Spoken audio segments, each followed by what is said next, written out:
U organizaciji Saveza srpskih udruženja Severno-Bačkog okruga od 3. do 7. septembra ove godine u Subotici će se održati 12. po redu zavičajni dani. Manifestacija posvećena očuvanju i promociji srpske kulture, tradicije i običaja. Cilj ove manifestacije je predstavljanje bogatstva kulturnog nasleđa, istorije, običaja i poruka mira, suživota i jedinstva svim građanima Subotice. U organizaciji Saveza srpskih udruženja Severno-Bačkog okruga 12. put za redom organizujemo zavičajne dane u Subotici. Svake godine trudimo se da kroz kulturno-umjetnički program predstavimo naše najvrednije stvari, a to su njegovanje kulture, istorije i tradicije srpskog naroda. Manifestacija okuplja sve generacije i ima veliki humanitarni karakter.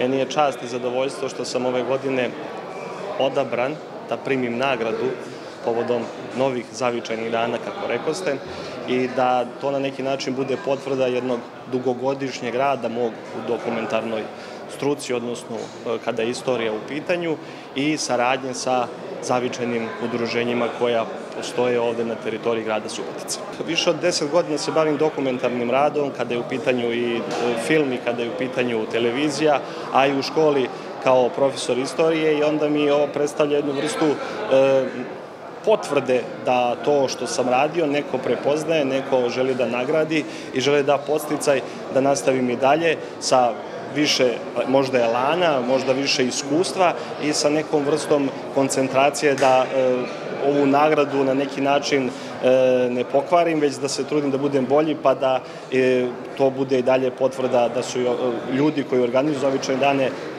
pravilno procenili za ovu godinu.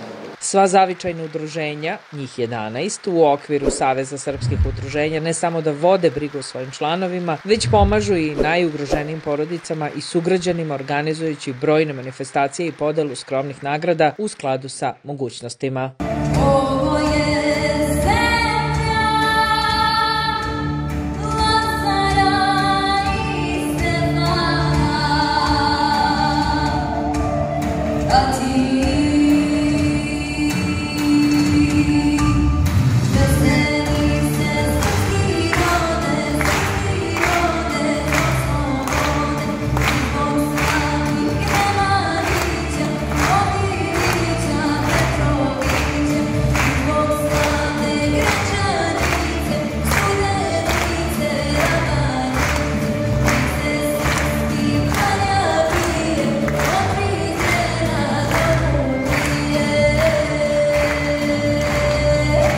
Savez srpskih udruženja broji 11 zavičajnih udruženja. Sva ta udruženja pojedinačno deluju u svojim okvirima i organizuju na svom nivou bezbroj manifestacija koje se bave upravo humanitarnim radom, pomaganjem našim najugroženijim porodicama. Evo i večeras ćemo imati priliku da vidimo gdje biramo najbrojniju našu porodicu, gdje im pomažemo, dodeljujemo neke skromne nagrade koliko smo u mogućnosti, ali odgovor je ujedno i to na vaše pitanje da sva zavičajna udruženja trude se da vode brigu ne samo o svojim članovima, nego o svim našim sugrađanima i da pomognu onoliko koliko su mogućnosti.